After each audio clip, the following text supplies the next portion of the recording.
Genesis 21. Now the Lord was gracious to Sarah, as he had said. And the Lord did for Sarah what he had promised. Sarah became pregnant and bore a son to Abraham in his old age, at the very time God had promised him. Abraham gave the name Isaac to the son Sarah bore him. When his son Isaac was 8 days old, Abraham circumcised him as God commanded him. Abraham was 100 years old when his son Isaac was born to him. Sarah said, God has brought me laughter, and everyone who hears about this will laugh with me. And she added, Who would have said to Abraham that Sarah would nurse children? Yet I have borne him a son in his old age. The child grew and was weaned. And on the day Isaac was weaned, Abraham held a great feast. But Sarah saw that the son whom Hagar the Egyptian had borne to Abraham was mocking, and she said to Abraham, Get rid of that slave woman and her son, for that woman's son will never share in the inheritance with my son Isaac. The matter distressed Abraham greatly, because it concerned his son. But God said to him, Do not be so distressed about the boy and your slave woman. Listen to whatever Sarah tells you, because it is through Isaac that your offspring will be reckoned. I will make the son of the slave into a nation also, because he is your offspring. Early the next morning Abraham took some food and a skin of water and gave them to Hagar. He set them on her shoulders and then sent her off with the boy. She went on her way and wandered in the desert of Beersheba. When the water in the skin was gone, she put the boy under one of the bushes.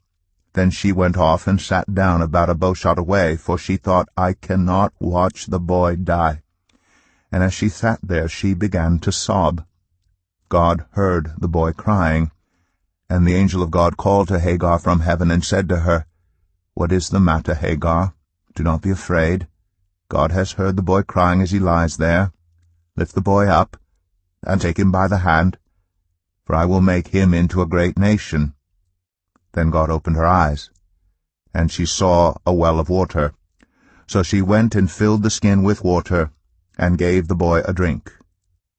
God was with the boy as he grew up. He lived in the desert and became an archer. While he was living in the desert of Paran, his mother got a wife for him from Egypt.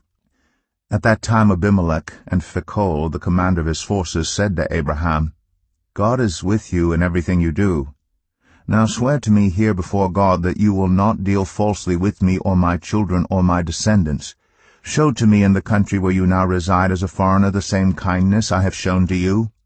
Abraham said, I swear it. Then Abraham complained to Abimelech about a well of water that Abimelech's servants had seized.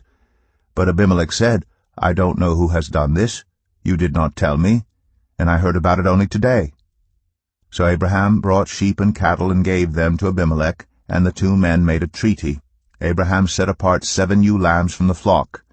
And Abimelech asked Abraham, What is the meaning of these 7 ewe lambs you have set apart by themselves? He replied, Accept these 7 lambs from my hand as a witness that I dug this well.